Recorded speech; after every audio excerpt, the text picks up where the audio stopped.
복된 주일입니다. 오늘 출애굽기 4장 18절에서 23절 말씀으로 고난은 인생의 마이너스가 아니다라는 제목으로 주의 말씀을 전하겠습니다. 저는 고난을 묵상할 때마다 읽고 또 읽는 책이 한 권 있습니다. 제날드 시처가 쓴 하나님 앞에서 울다라는 책입니다. 제널드 시처는 인생에서 감당할 수 없는 고난을 만났고요. 그 다음에 그 상실된 마음을 회복하는 그런 간증의 이야기를 이 책에다가 실어놨습니다. 제널드 시처는 예수 그리스도를 신실하게 믿는 종교학자였습니다. 그리고 결혼한 지 11년 만에 아내가 첫 아이를 출산하는 기쁨을 느꼈고요.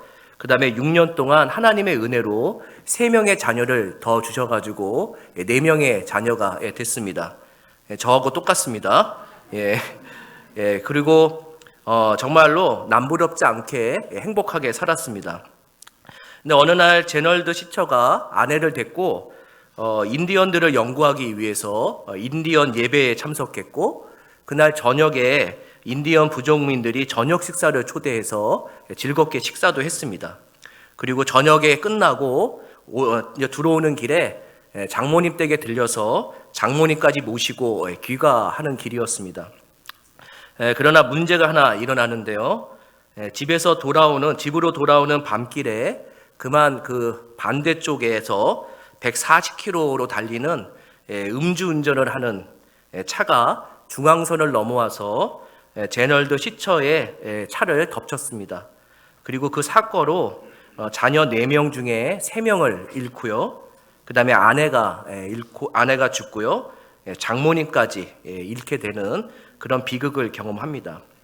이 순간 이 제널드 시처는 늘 하나님을 간증하는 사람이었는데도 불구하고 하나님이 과연 살아계신가, 그리고 하나님이 나를 사랑하는가에 대한 의심이 생겼습니다. 그리고 이 제날드 시처는 고난으로 받은 상실을 회복한 다음에 이렇게 말합니다. 이게 제가 늘 고난이 있을 때마다 읊조리는 겁니다. 같이 한번 읽어보겠습니다. 하나님은 고난으로 유리 같은 인생을 조각난 파편으로 흩어버립니다. 그러나 하나님은 나중에 조각난 인생의 파편들을 모아 아름다운 모자이크처럼 인생을 변화시킵니다. 아멘이죠? 제널드 시처가 쓴 하나님 앞에서 울다라는 책의 원래 제목은 A Grace Disguised라는 제목입니다. 그래서 고난은 변장한 은혜다. 원래 이게 원 제목입니다. 하나님께서 때로 우리 가운데 고난이라는 보자기 안에다가 하나님의 은혜를 싸서 주는 경우들이 참 많습니다. 은혜만 받으면 좋은데 고난과 함께 받아야 하기 때문에 참 어려운 일들을 경험하게 됩니다. 로마서 5장 3절에 4절을 보면은 이런 말이 있죠. 다만 이뿐 아니라 우리가 환난 중에도 즐거워하나니 이는 환난은 인내를, 인내는 연단을, 연단은 소망을 이루는 줄 아미로다. 아멘. 로마서 8장 18절에도 하나님은 이렇게 얘기하십니다. 생각하건대 현재의 고난은 장차 우리에게 나타날 영광과 비교할 수 없도다. 결국 고난 뒤에 기쁨이 있다는 사실을 하나님은 분명히 약속하고 있습니다.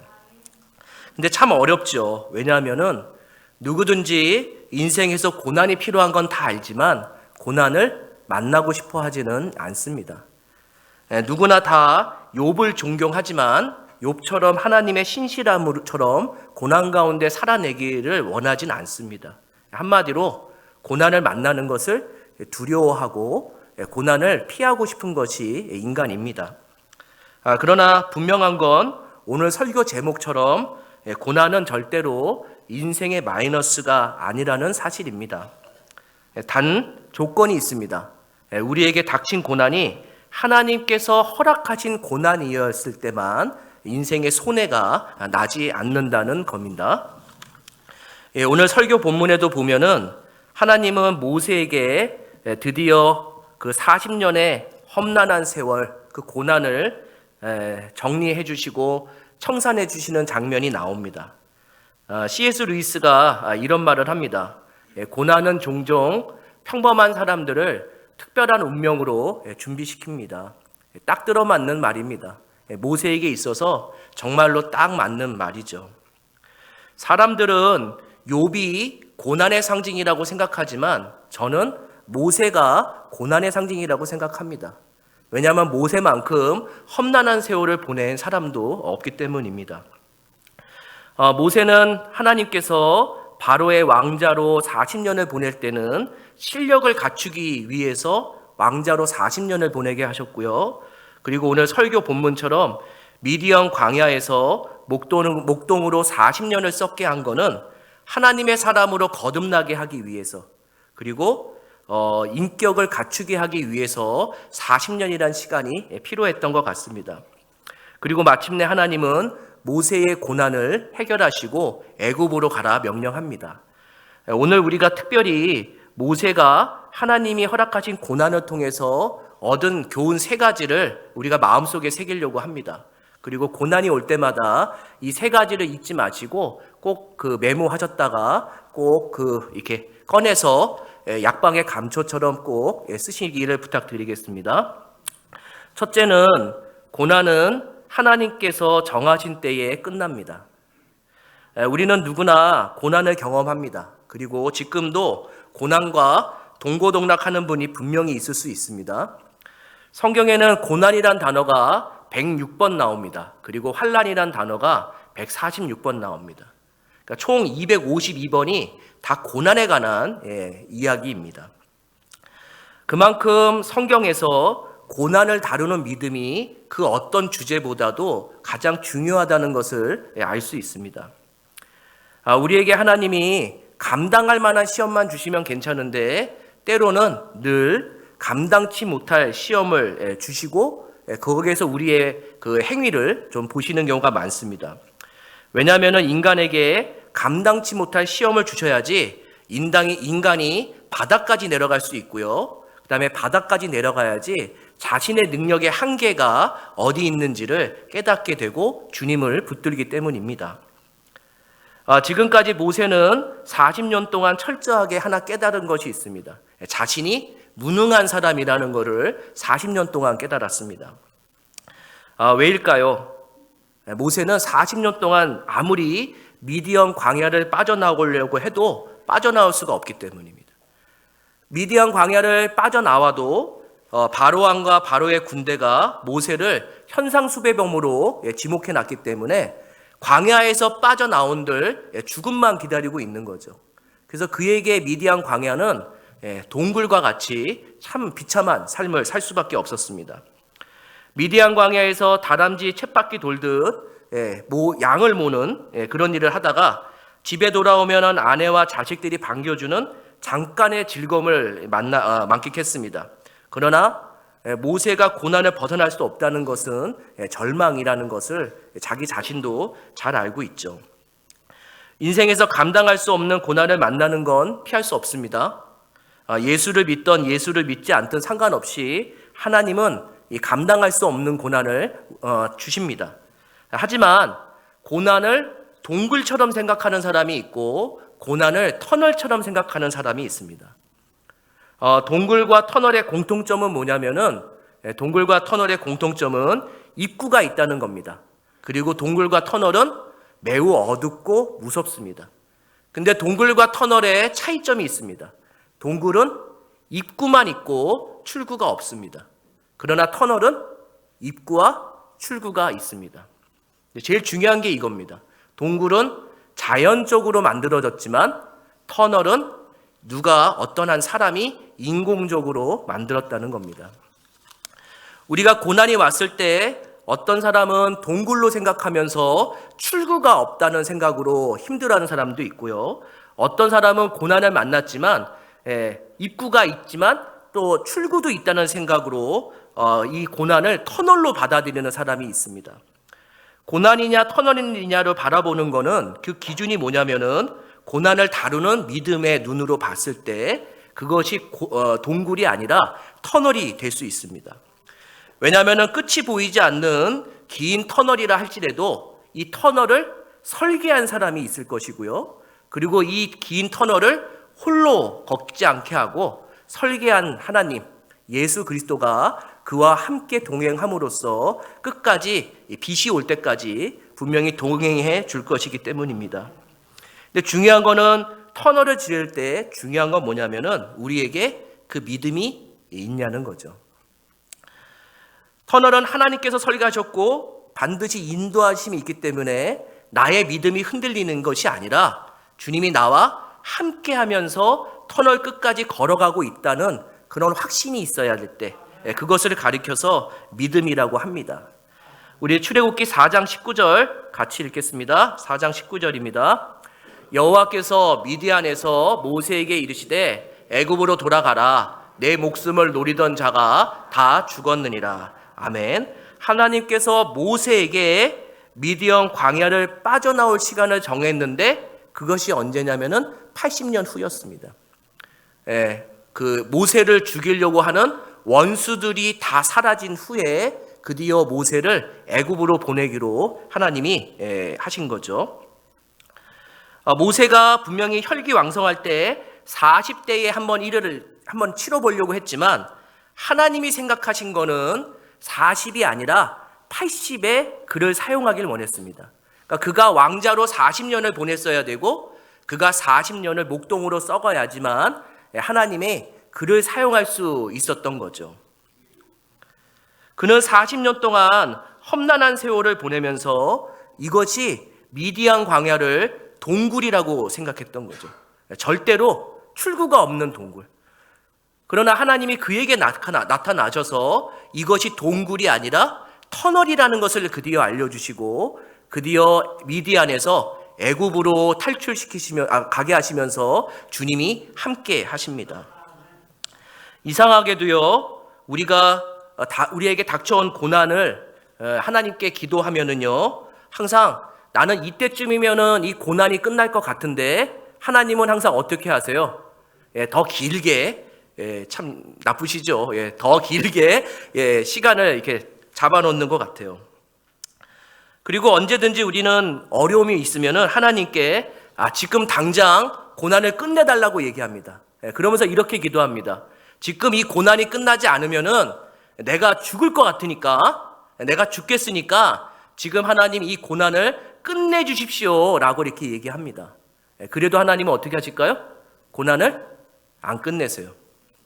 왜냐하면은 우리가 그렇게 기도하면 안 되는 거죠. 고난의 끝은 누가 결정하시는 거예요?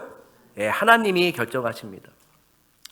그러니까 우리가 고난을 만났을 때 하나님께 이 고난을 빨리 끝내주십시오. 왜 나를 사랑하지 않습니까? 이렇게 기도하시는 거는 이거는 뭐냐면은 불신앙적인 자세예요.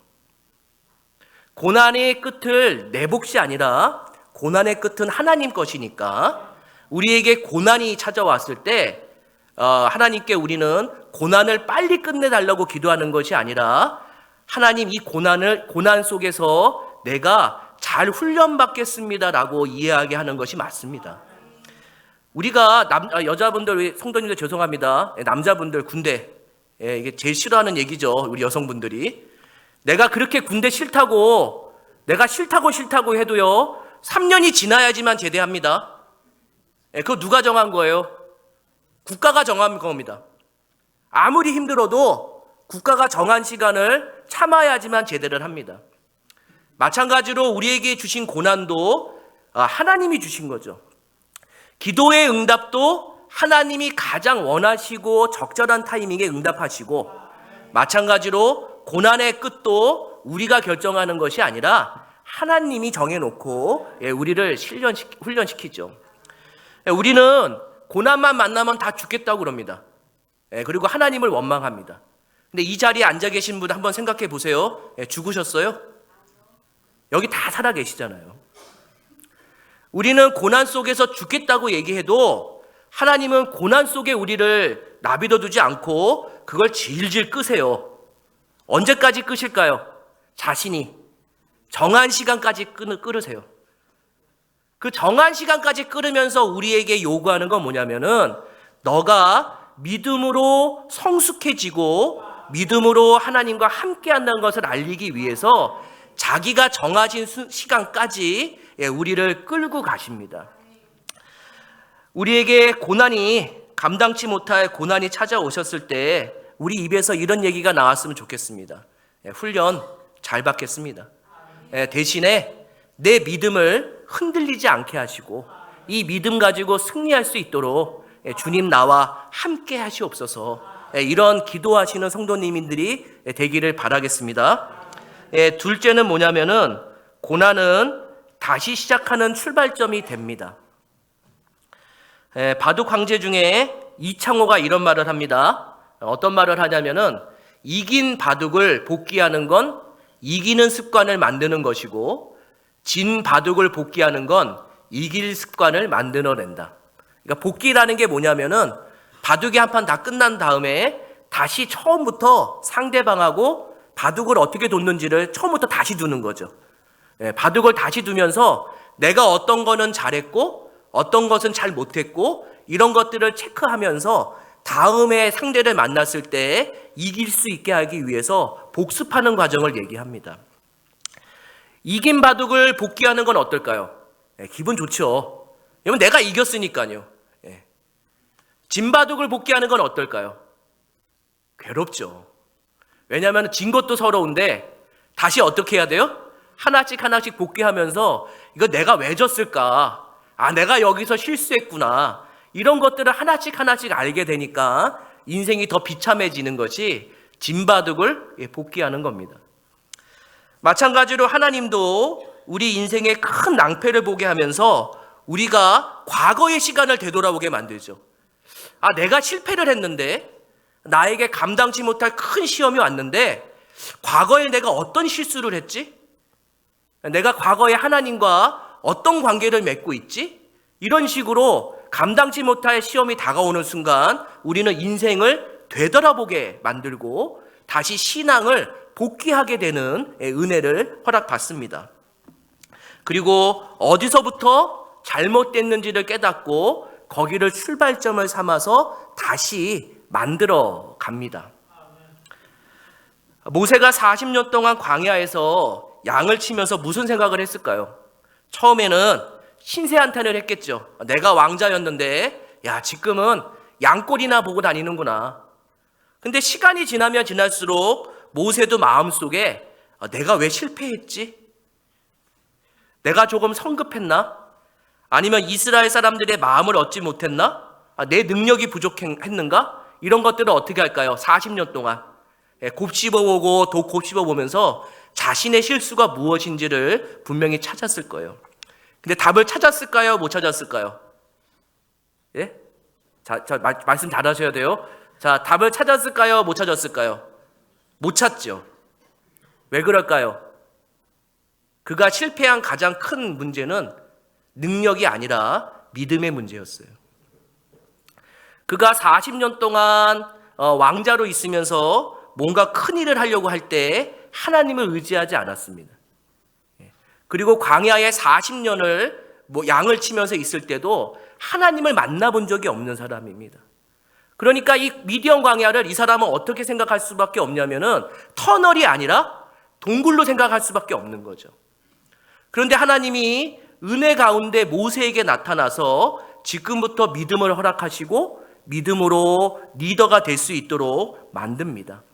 그리고 그에게 실패한 가장 큰 원인이 능력에 있는 것이 아니라 하나님을 의지하지 않은 믿음에 있다는 것을 알려주는 거죠. 우리도 아무리 조심해도 인생이 무너지면은 초라하게 다시 시작할 수밖에 없습니다. 정말 비참합니다. 건강이 망가지면은 건강을 회복하기 위해서 끊임없이 노력하는데 잘 회복이 안 됩니다. 그리고 인생이 빚더미에 앉게 되면은 가족이 뿔뿔이 흩어지고 심지어는 살아내기 위해서 밑바닥 인생부터 다시 쌓아서 올라가는 것, 그것이 실패고요. 그것이 감당하지 못할 고난입니다. 지금 모세도 밑바닥부터 다시 시작합니다. 근데 참 초라합니다. 우리 4장 20절 같이 읽겠습니다. 4장 20절입니다. 모세가 그의 아내와 아들들을 나귀에 태우고 애굽으로 돌아가는데 모세가 하나님의 지팡이를 손에 잡았더라. 아멘. 지금 나이가 80이에요. 다시 시작하는 나이 쉽지 않습니다. 이 나이가 많이 들면 들수록 우리가 조심해야 되는 게 뭐냐면은 한 번 무너지면은 회복하기 어려운 것이 나이듦이라는 거죠. 거기다가 아내도 있고요, 아들 둘이 있습니다. 근데요, 이 장인이 참 못됐어요. 장인 이드로가 떠나는 모세를 뭐만 했어요? 축복기도만 해주고 보냅니다. 제가 만약에 장인이면은 지금 애굽으로 가는 딸을 위해서 재산 반을 띄워줄 것 같아요. 아니, 야박해요. 그러니까 40년 동안 모세를 종처럼 물였는데 양 한 마리가 없잖아요. 정말 야박한 장인이에요. 축도만 해주고 평안히 가라 이렇게 얘기를 해요. 그런데요, 고난 속에서 하나 얻은 게 있어요. 그의 손에 뭐가 있어요? 하나님의 지팡이. 지금까지 모세에게는 그 어떤 것도 없었는데 이제는 그 초라한 출발점에 홀로 있는 것이 아니라 그의 손에 뭐가 있냐면은 하나님의 지팡이가 쥐어져 있습니다. 그는 다시 맨 땅부터 시작해야 되지만 그는 자신이 있었던 거죠. 나 혼자가 아니라 하나님이 함께 하시기 때문에 이 지팡이를 가지고 애굽에서 일을 할 수 있는 그런 마음이 있었습니다. 어쩌면은 인생이 다 무너졌는데 그가 얻은 것이 뭐냐면은 초라한 하나님의 지팡이 같지만 그 하나님의 지팡이 하나가 그의 인생을 다시 바꾸는 역사를 일으킵니다.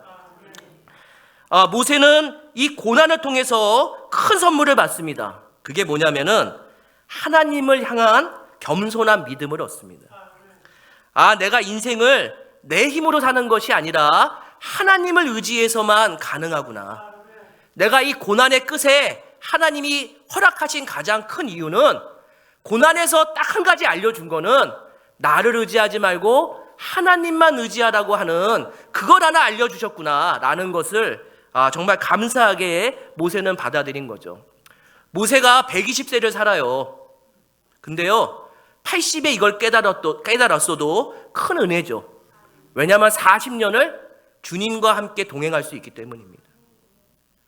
물론 더 어린 나이에 주님과 함께 동행하는 은혜를 배웠다면 훨씬 더 좋겠죠. 그러나 사람마다 다 다른 거죠. 근데 모세에게 가장 좋은 나이는 80이었던 거예요.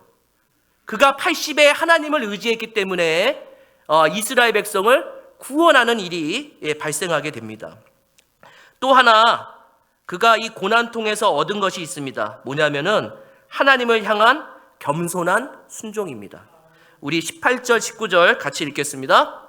모세가 그의 장인 이드로에게로 돌아가서 그에게 이르되 내가 애굽에 있는 내 형제들에게로 돌아가서 그들이 아직 살아 있는지 알아보려 하오니 나로 가게 하소서. 이드로가 모세에게 평안히 가라 하니라. 여호와께서 미디안에서 모세에게 이르시되 애굽으로 돌아가라. 내 목숨을 노리던 자가 다 죽었느니라. 근데 이게요 훨씬 더 은혜롭고 이 구절이, 그리고 이게 우리의 마음에 탁 와달라면은 18절이 19절로 가고 19절이 18절로 가면은 우리의 마음에 딱 맞아요. 뭐냐면은 하나님이 먼저 모세에게 나타나서 야, 너의 원수를 다 죽였으니까 이제 애굽으로 가라. 너 형통할 거다. 이거 어떠세요? 좋으시죠? 근데 이 구절이 어떻게 됐냐면은 믿음으로 순종한 다음에 어떻게 돼요? 하나님이 네 원수가 다 죽었다는 것을 알려줘요. 모세는 5번의 변명을 통해서 하나님 나는 안 됩니다라고 부인하고 심지어는 하나님께 대드는 일까지 했습니다. 그런데요, 우리가 읽은 이 시간 이후부터 모세는 겸손하게 모든 것을 하나님의 말씀에 다 순종하면서 살아갑니다. 하나님이 이쪽으로 가라면 이쪽으로 가고요, 저쪽으로 가라면 저쪽으로 가고요, 멈추라고 하면 멈추고요, 가라고 하면 갑니다. 하나님이 지팡이를 가리고 저거를 가리키라고 하면 가리키고요, 이거를 가리키라고 하면 가리킵니다. 그 순종하는 마음이 뭐를 익혀요? 드디어 믿음의 능력이 나타나기 시작합니다. 심지어는 반석을 때리라고 하니까 그 볼 수 없었던 신선한 반석에 물이 나와서 200만 명이나 되는 사람들이 목을 축이게 되는 그 사건이 모세의 겸손한 순종으로부터 나옵니다. 그가 초라하게 시작했지만 그가 시간이 지나면 지날수록 모세는 하나님의 사람이라는 것이 증명이 되고 이스라엘 백성도 하나님의 사람이라는 것이 증명되고 있습니다. 모세가 만일 고난을 만나지 않았다면 어떻게 될까요? 모세는요, 애굽 왕의 족보에 실렸을 거예요. 왜냐하면 그가 꿈꾸는 거는 바로 왕이었으니까요. 이스라엘 백성이 고난의 40년을 보내지 않았으면 어떻게 됐을까요? 그들은 여전히 애굽에 종살이를 하고 있었을 거예요. 그 고난을 통해서 철저하게 하나님이 무너뜨리고 또 무너뜨렸고 또 무너뜨리기 때문에 그 기초를 다시 하나님과 함께 할 수 있는 은혜를 발견하게 된 거죠. 저희 그 넷째 막내 아이가 바닷가를 가면은 물은 무서워서 안 들어가고 항상 어떤 걸 하냐면은 모래로 성을 만들어요. 근데 참 답답해요. 한 3시간 정도 어떻게 할까요? 공을 들여서 자기가 생각하는 멋있는 성을 하나 만들어요. 그런데 항상 끝은 어떻게 될까요? 슬퍼요. 성이 항상 무너져요. 이게 3시간을 공들였는데 바다가 들어오든지 아니면 어떤 사람의 실수로 발로 차든지 항상 무너져요. 그러면 그 아이가 막 울어요. 그러면서 누구를 찾아올까요? 아빠를 찾아와요. 그러면서 그걸 만들어 달라고 그래요. 제가 그 아이와 성을 만드는데 3시간이 걸리지 않습니다. 얼마큼이나 걸릴지 모르겠지만 1시간 안에 그것도 그 아이가 만든 것보다 훨씬 더 크고 아름답고 튼튼하게 만듭니다. 마찬가지로 고난이 왔을 때 우리가 다 무너져서 기초부터 다시 시작해야 되는 일이 있을 수 있지만 그 고난 속에서 다시 기초를 세우는 것이 맨바닥이 아니라 주님이라는 반석 위에 다시 세움으로써 무너지지 않을 것이고 그리고 그건 든든할 것이고 주님이 함께 하시기 때문에 앞으로는 무너지고 흔들리지 않는 귀한 재산이 될 겁니다. 고난 중에 내 인생이 다시 시작하셔도 염려하지 마십시오. 그리고 고난 중에 내가 너무나 힘들고 자살하고 싶을지라도 걱정하지 마십시오. 모세의 지팡이가 모세의 손에 있는 것처럼 하나님은 언제나 우리와 함께 하면서 그 고난 중에 다시 기초를 쌓아놓는 일들이 일어나게 될 것입니다. 그리고 그 능력으로 다시 우리의 인생을 우리가 생각한 것보다 더 빨리 회복시키시는 역사가 있을 것을 믿습니다. 세 번째는 고난은 하나님을 섬기는 기회를 제공합니다. 우리 4장 21절에서 23절 같이 읽겠습니다.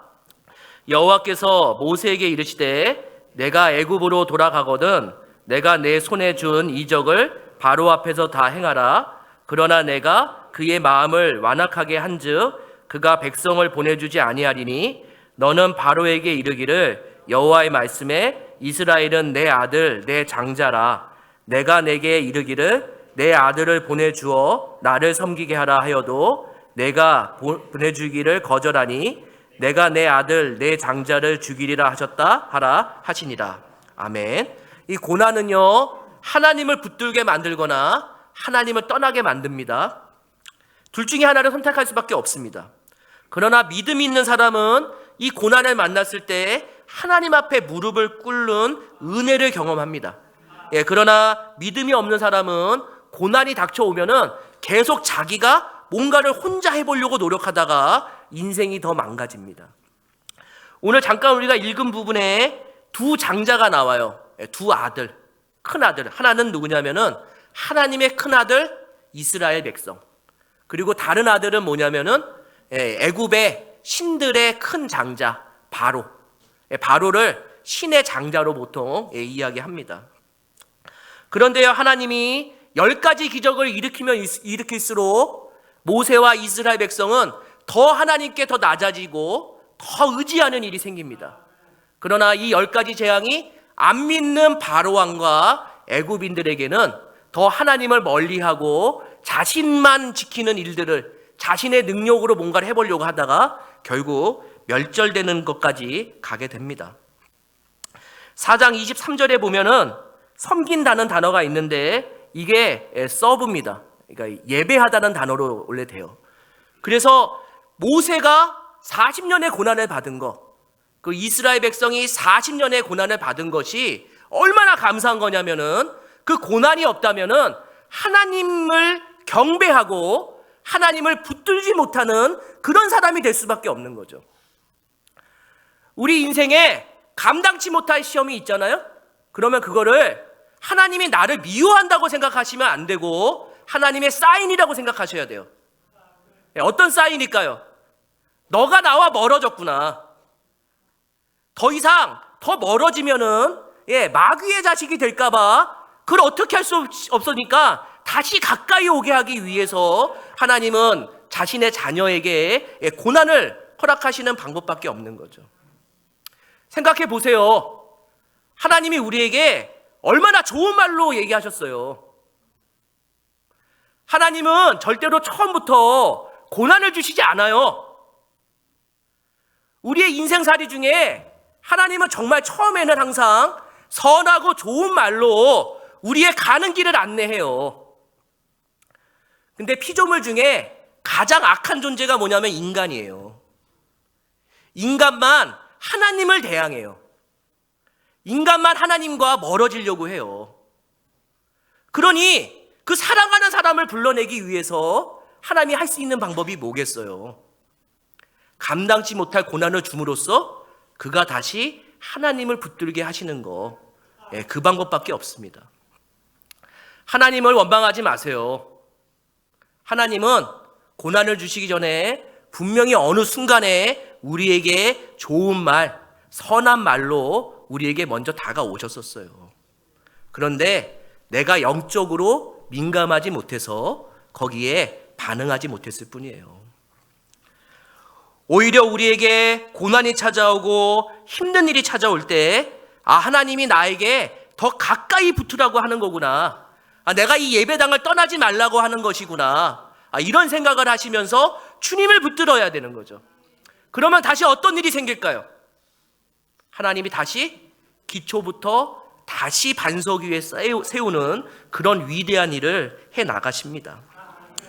우리에게 고난이 왔을 때 너무 염려하지 마시고 주가 사랑하시는 것으로 받아들이시고 그거를 아멘으로 훈련 잘 받으십시오. 그것이 믿음이고 하나님이 그거를 원합니다.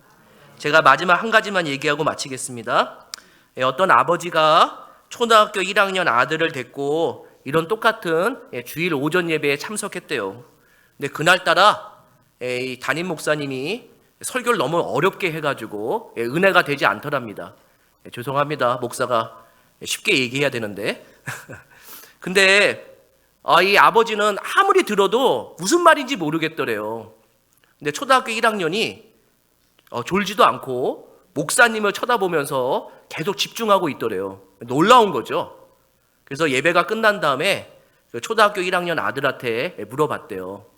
나는 도저히 무슨 말인지 모르겠는데 너는 어떻게 집중할 수 있냐? 목사님이 무슨 얘기하던 이렇게 물어보니까 초등학교 1학년 아이가 뭐라고 얘기했을까요? 저도 몰라요.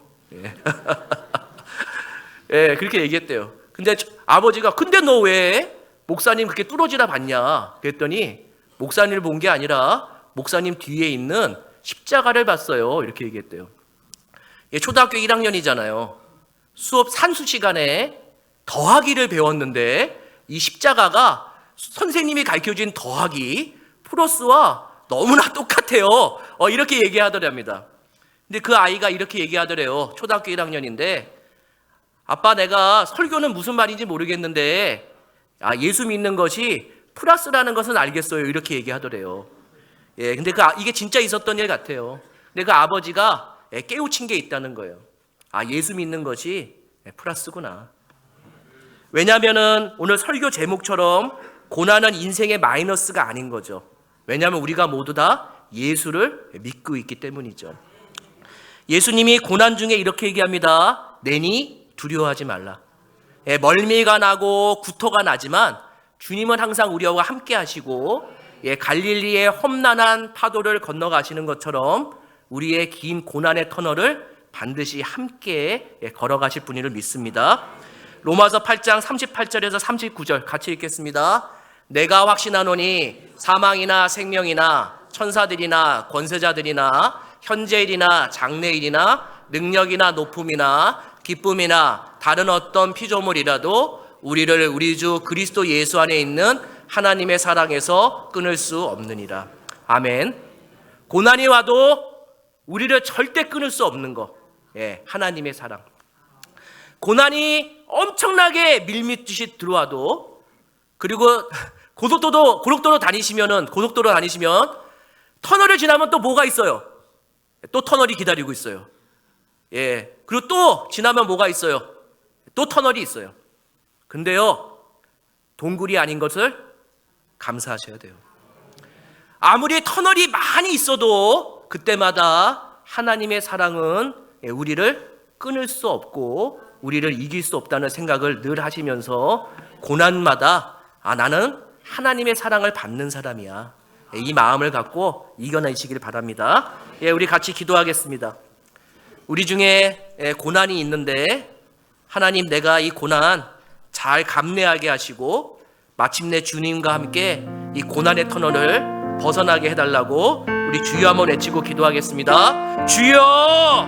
하나님, 정말로 내가 고난 참 싫습니다. 그러나 하나님, 고난 때문에 내가 주를 붙들습니다. 하나님, 내가 고난 때문에 주님을 바라봅니다. 내가 고난 빨리 해결내려고 하는 것이 아니라 하나님, 고난 중에 내가 훈련 잘 받겠습니다.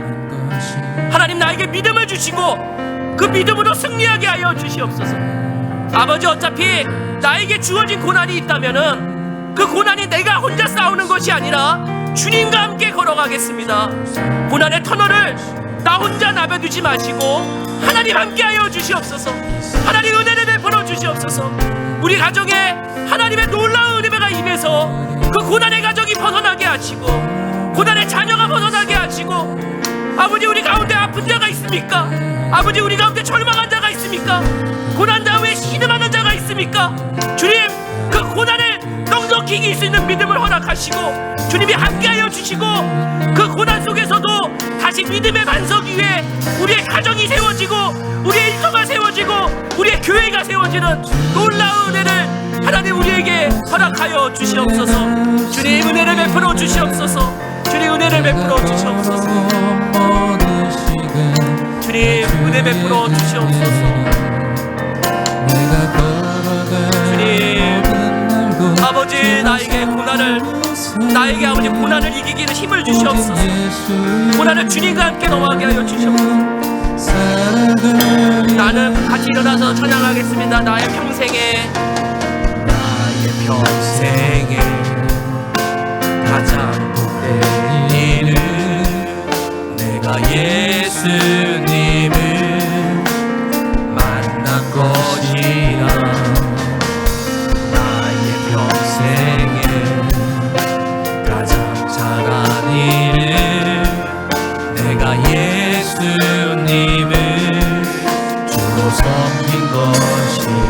이 세상 살 동안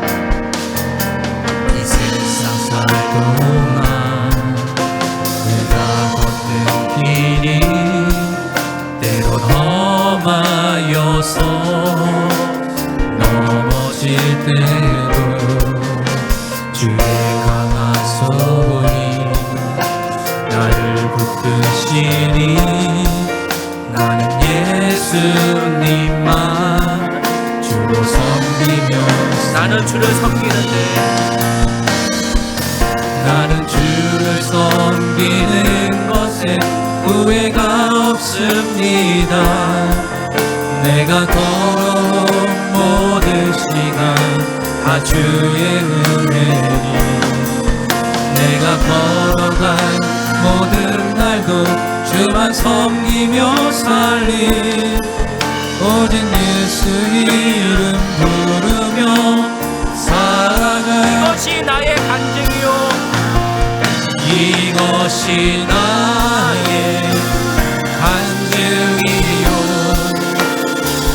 이것이 나의 찬송일세 나타는 동안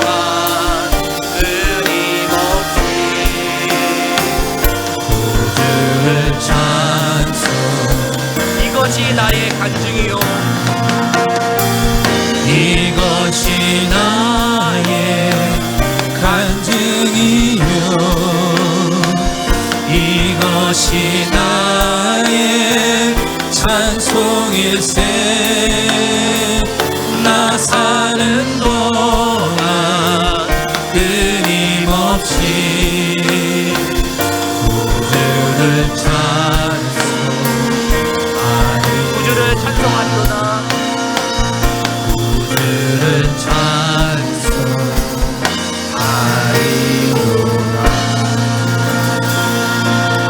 하나님, 나에게 주어진 고난의 시간, 주님을 원망하는 것이 아니라 훈련 잘 받겠습니다.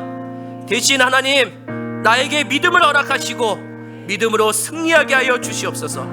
아버지, 내가 연약하여도 늘 그 가운데에 그리스도가 보배같이 있는 거 감사합니다. 우리가 버려지지 않고 넘어지지 않고 우리가 정말로 버림받지 않는 가장 큰 이유가 나에게 보배로운 예수 그리스도가 있다는 거 한 가지 정말 감사합니다. 믿음을 승리하게 하시고 고난 가운데 반드시 빛이 있다는 것을 알게 하시니 감사합니다. 주님, 우리가 믿음으로 승리하겠습니다. 지금은 우리 구주 예수 그리스도의 은혜와 하나님의 사랑과 성령 하나님의 교통 충만하심이 믿음의 승리를 위해서 이 자리에 앉아 계신 우리 성도님들과 그들의 가정과 또 일터와 사업장과 교회와 나라 위에 지금부터 영원까지 함께 계실지어다. 아멘.